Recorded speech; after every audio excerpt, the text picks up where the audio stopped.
ചിത്രകലാശാലയിലേക്ക് എല്ലാവർക്കും സ്വാഗതം.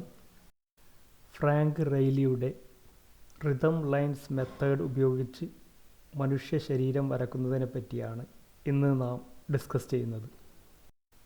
മനുഷ്യ ശരീരത്തിലെ ഷേപ്പുകളും വക്കുകളും ശ്രദ്ധിക്കുകയാണെങ്കിൽ ഒരു താളം, ഒരു റിതം അതിൽ നമുക്ക് കാണാൻ സാധിക്കും. ഈ അറിവിൻ്റെ പശ്ചാത്തലത്തിൽ ഫ്രാങ്ക് റെയ്ലി എന്ന കലാകാരൻ ഡെവലപ്പ് ചെയ്തെടുത്തതാണ് റിതം ലൈൻസ് മെത്തേഡ്. ഈ ഒരു മെത്തേഡിൻ്റെ പ്രത്യേകത അല്ലെങ്കിൽ പ്രാധാന്യം ഇതൊരു കംപ്ലീറ്റ് മെത്തേഡാണ് എന്നുള്ളതാണ്. അതായത് ഒരു മനുഷ്യ ശരീരത്തിൻ്റെ ഫോംസ്, പ്ലൈനുകൾ, അളവുകളും അനുപാതങ്ങളും, മസിലുകൾ, ബോൺ സ്ട്രക്ചർ, അനാട്ടമി, ഇതിനെപ്പറ്റിയൊക്കെയുള്ള ഇൻഫർമേഷൻ, അറിവുകൾ റിതം ലൈൻസ് ഉൾക്കൊള്ളുന്നു എന്നുള്ളതാണ്.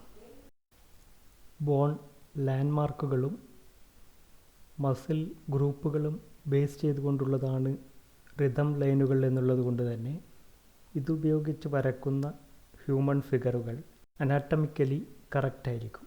ഭാവനയിൽ നിന്നുള്ള മനുഷ്യരൂപങ്ങൾ വരക്കുന്ന സമയത്ത്, വിവിധ പോസുകളിലുള്ള ഡൈനാമിക് ഫിഗറുകൾ വരക്കുന്ന സമയത്ത് ഈ മെത്തേഡ് വളരെ ഉപകാരപ്രദമാണ്. ഇനി ഈ മെത്തേഡിൻ്റെ പോരായ്മകൾ: സങ്കീർണമായ ഒരു മെത്തേഡായതുകൊണ്ട് പഠിച്ചെടുക്കാൻ പ്രാക്ടീസ് ആവശ്യമാണ്. അതായത് അല്പം സമയം വേണ്ടിവരും എന്നുള്ളതാണ് ഒന്നാമത്തേത്. രണ്ടാമതായി, ഈ മെത്തേഡിനെ കുറിച്ചുള്ള വിശദമായ പ്രബന്ധങ്ങളോ ബുക്കുകളോ ഒന്നും ലഭ്യമല്ല എന്നുള്ളതാണ്. അദ്ദേഹത്തിൻ്റെ വിവിധ സ്റ്റുഡൻസുകളുടെ അവരുടേതായ കൂട്ടിച്ചേർക്കലുകളും വ്യാഖ്യാനങ്ങളോടും കൂടിയ വിവിധ വേർഷനുകളാണ് ഇന്ന് നമുക്ക് അവൈലബിൾ ആയിട്ടുള്ളത്. അപ്പോൾ ഇതിൽ ഏറ്റവും നല്ലത് എന്ന് തോന്നുന്ന ഒരു മെത്തേഡാണ് നാം സ്വീകരിച്ചിട്ടുള്ളത്. 8 ഹെഡ് മെഷർമെൻറ്റ് സിസ്റ്റമാണ് ഈ മെത്തേഡ് ഫോളോ ചെയ്യുന്നത്. എങ്കിലും താടിയിൽ നിന്നും ഹാഫ് ഹെഡ് താഴെയാണ് ഷോൾഡർ ലൈൻ വരുന്നത്. അതുപോലെ തന്നെ ശരീരത്തിൻ്റെ മധ്യഭാഗം, ക്രോച്ച് ഏരിയ വരുന്നത് 4th ഹെഡിലാണ്. ഈ രണ്ട് ഇൻഫർമേഷനുകളല്ലാതെ അളവുകളെയും അനുപാതങ്ങളെയും പറ്റി ഡയറക്റ്റായി കൂടുതലൊന്നും തന്നെ പറയുന്നില്ല. തലയിൽ നിന്ന് തുടങ്ങി നട്ടെല്ല്, ടോർസോ, ഹാൻഡ്സ്, ലെഗ്സ്, ഇങ്ങനെയാണ് ഈ മെത്തേഡിൽ ആക്ഷൻ ഫ്ലോ, വരയുടെ ആ ഒഴുക്ക് വരുന്നത്. റിതം ലൈൻസ് മെത്തേഡിൻ്റെ അടിസ്ഥാനം തല, കഴുത്ത്, നട്ടെല്ല്, ഷോൾഡർ ലൈൻ, പാർശ്വഭാഗത്തുള്ള 2 ലൈനുകൾ, കഴുത്ത് മുതൽ പെൽവിസ് വരെയുള്ള 2 ലൈനുകൾ, ഇങ്ങനെ 6 ലൈനുകൾ അടങ്ങിയ 6 ലൈൻ സിസ്റ്റം ബേസ് ചെയ്തുകൊണ്ടാണ്. ആദ്യം നമുക്കാവശ്യമായ പോസുകൾക്കനുസരിച്ച് ഈ 6 ലൈൻ സിസ്റ്റം വരയ്ക്കുന്നു. അതിനുശേഷം ഡീറ്റെയിൽഡ് അനാട്ടമി വരയ്ക്കുന്നു. സ്റ്റെപ്പായിട്ട് എങ്ങനെ റിതം ലൈൻസ് വരക്കാം എന്ന് നോക്കാം. ആദ്യം ഫ്രണ്ട് സൈഡിൽ തല വരച്ച് തുടങ്ങുന്നു. 8 ഹെഡ് മെഷർമെൻറ്റ് സിസ്റ്റത്തിലാണ് വരയ്ക്കുന്നത്. തലയിൽ നിന്നും ക്രോച്ച് ഏരിയ വരെ, അതായത് ശരീരത്തിൻ്റെ മധ്യഭാഗം വരെ 4 ഹെഡ് യൂണിറ്റ് താഴ്ചയിൽ നെക്കിനും സ്പൈനും വേണ്ടി ഒരു ലൈൻ വരയ്ക്കുക. ഷോൾഡർ ലൈൻ താടിയിൽ നിന്നും ഹാഫ് ഹെഡ് താഴെയായിട്ടാണ് വരക്കുന്നത്.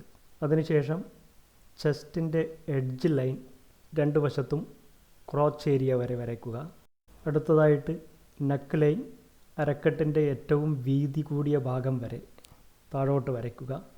ഇത് ത്രികോണത്തിൻ്റെ 2 വശങ്ങളിലുമുള്ള ലൈനുകളെ ഏതാണ്ട് മധ്യഭാഗത്തായിട്ടായിരിക്കും ക്രോസ് ചെയ്യുന്നത്. ഇനി അനാട്ടമി ഡീറ്റെയിലായിട്ട് ഷോൾഡർ ലൈനിൽ നിന്ന് കോളർ ബോണുകൾ തൊണ്ടക്കുഴിയിലേക്ക് താഴ്ന്നു വരുന്ന രീതിയിൽ വരയ്ക്കുക. അതിന് മുകളിൽ ഓവൽ ഷേപ്പിൽ റിബ് കേജിൻ്റെ ഓപ്പണിംഗ് വരയ്ക്കുക. ഷോൾഡർ ലൈനിന് മുകളിലായിട്ട് ബാക്ക് മസിലിന് വേണ്ടി, ട്രിപ്പീസിസ് മസിലിന് വേണ്ടി ഒരു ലൈൻ വരയ്ക്കുക. അതിനുശേഷം റിബ് കേജ് വരയ്ക്കുന്നു. നേരത്തെ വരച്ച ഓപ്പണിംഗ് മുതൽ നാഭി, നാവൽ വരെ. അതിനുശേഷം അരക്കെട്ടിൻ്റെ, ഹിപ്പിൻ്റെ 2 വശങ്ങളിലുമുള്ള ലൈനുകളെ ഒരാർച്ച് കൊണ്ട് ബന്ധിപ്പിക്കുന്നു. ഇത് റിബ് കേജിൻ്റെ താഴത്തെ ഓപ്പണിംഗ് ആണ്. അതിനുശേഷം പെൽവിസിൻ്റെ ഓപ്പണിങ്ങിന് വേണ്ടി ഒരു വലയം വരയ്ക്കുക. അതിനുശേഷം അരക്കെട്ടിൽ anterior superior iliac crest, hip bone, pubic arch ഈ ലാൻഡ് മാർക്കുകളൊക്കെ കാണിക്കുന്നതിനായിട്ട് ലൈനുകൾ വരയ്ക്കുക.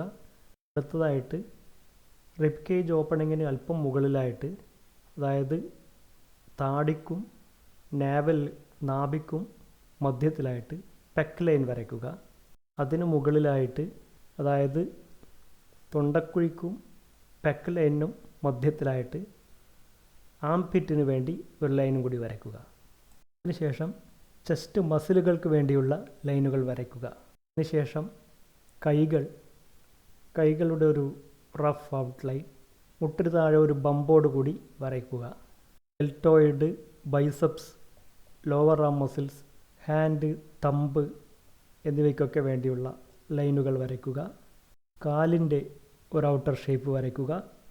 തൈ മസിലുകളും കാൽമുട്ടും വരയ്ക്കുക. അവസാനമായിട്ട് കാഫ് മസിലുകളും പാദവും വരയ്ക്കുക. ഇതാണ് ഫ്രണ്ട് സൈഡിൻ്റെ റിതം ലൈനുകൾ. ഇനി സൈഡ് എങ്ങനെ വരയ്ക്കാം എന്ന് നോക്കാം. തല വരച്ച് സ്റ്റാർട്ട് ചെയ്യുക. കഴുത്തിൻ്റെ 2 ലൈനുകൾ തലയുടെ പിറകുവശത്തു നിന്നും ഐബ്രോവിൽ നിന്നും റിബ് കേജ് വരെ വരയ്ക്കുക. അതിനുശേഷം റിബ് കേജിന് താഴെയായിട്ട് ഓവൽ ഷേപ്പിൽ അരക്കെട്ട്, പെൽവിസ്, റിബ് കേജിനെയും പെൽവിസിനെയും കണക്ട് ചെയ്യുന്ന 2 ലൈനുകൾ, പെൽവിസിൽ നിന്നും ചെസ്റ്റ് വരെ റിബ് കേജിൻ്റെ ഓപ്പണിങ്ങിന് വേണ്ടി ഒരു ലൈൻ, കഴുത്തിൻ്റെ പിറകുവശം മുതൽ കാൽപാദം വരെ എസ് ആകൃതിയിൽ ഒരു ലൈൻ കാലിന് വേണ്ടിയിട്ട്, തൈ, നീ, കാഫ് എന്നിവയ്ക്കൊക്കെ വേണ്ടിയിട്ടുള്ള ലൈനുകൾ വരയ്ക്കുക. കാലിൻ്റെ മധ്യത്തിൽ തൈ മസിലും കാഫ് മസിലും വേർതിരിക്കുന്ന രീതിയിൽ ഒരു S curve, calf muscle, ankle bone, feet എന്നിവയ്ക്കൊക്കെ വേണ്ടിയുള്ള ലൈനുകൾ വരയ്ക്കുക. ഏലിയ ക്രസ്റ്റ് പോയിൻ്റ് കാണിക്കുന്നതിന് വേണ്ടി ഹുക്ക് ഷേപ്പിലുള്ള ഒരു ലൈൻ, കഴുത്തിൻ്റെ പിറകുവശത്തു നിന്ന് ചെസ്റ്റ് മസിലുകളിലേക്ക് ഒരു ലൈൻ, അതുപോലെ തന്നെ കോളർ ബോൺ, ബാക്ക് മസിൽ എന്നിവയൊക്കെ കാണിക്കുന്ന ഒരു ലൈൻ. അവസാനമായി കൈയുടെ ഒരു ഔട്ടർ ഷേപ്പ് കൂടി വരക്കുന്നു. ബാക്ക് വ്യൂ വരയ്ക്കുന്നത് ഏതാണ്ട് ഫ്രണ്ട് വ്യൂ വരയ്ക്കുന്നത് പോലെ തന്നെയാണ്. ആകെയുള്ള വ്യത്യാസം ക്രോച്ച് ഏരിയ വരെ നീണ്ടു നിൽക്കുന്ന ത്രികോണം ചെറുതായിരിക്കും. അല്പം മുകളിലായി സാക്രം ബോൺ വരെ മാത്രമേ ഉണ്ടാവുകയുള്ളൂ. അതുപോലെ തന്നെ റിബ് കേജിൻ്റെ ഭാഗത്ത് പെക്ക് ലൈനുകൾക്ക് പകരം ഷോൾഡർ ബ്ലേഡുകളും ബാക്ക് മസിലുകളും കാണിക്കുന്ന ലൈനുകളായിരിക്കും. പിന്നെ കാലിൻ്റെയും കൈയുടെയും മസിലുകൾ പിറകുവശത്തു നിന്നും നോക്കുമ്പോഴുണ്ടാകുന്ന വ്യത്യാസവും ലൈനുകളിൽ കാണാം. ശരീരത്തിലെ വിവിധ ബോൺ, മസിൽ ലാൻഡ്മാർക്കുകൾ വ്യക്തമായി കാണിച്ചു തരുന്നതിനാൽ ഈ റിതം ലൈനുകൾ ഉപയോഗിച്ച് ശരിയായ അനാട്ടമിയിലും അനുപാതത്തിലും മനുഷ്യ ശരീരം വളരെ എളുപ്പത്തിൽ നമുക്ക് വരയ്ക്കാൻ സാധിക്കും.